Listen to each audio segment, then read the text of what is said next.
શું બનાવ બન્યો છે અને કેટલા વાગ્યાનો બનાવ છે? લગભગ 5:30ની આસપાસ. એટલે ભાઈ આ બાઇક મૂક્યું, એક્ટિવા મૂક્યું હતું અને ત્રણ ચાર જણા આવ્યા હશે. એમાં એક જણ બહાર ઉભો રહ્યો, એક જણે મને વાતોમાં ઉલઝાયો, બીજો ભાઈ ખેલ કરી ગયો. અમે કામમાં હતા, રહી ગયું મેં હવે ધ્યાનમાં રહ્યું. દેખી ખોલ્યા, પૈસા લઈ ગયા માંથી. કેટલા રૂપિયા હતા? લગભગ 3 લાખની આસપાસ. તમારો પાછળથી પીછો કરતો તો તમને કંઈ જાણ હતી પહેલાં? એ ભાઈ ગયા હતા, ભાઈ શું એક્ટિવા હતું. પૈસા શાના હતા?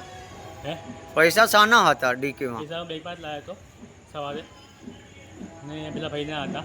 કાલ બહાર જવાનું હતું ખરીદી કરવા માટે, તો લાવ્યા હતા. શું નામ તમારું? વિપુલભાઈ. આ વિસ્તારનું નામ શું છે? યાકુતપુરા, જબરી મિલ.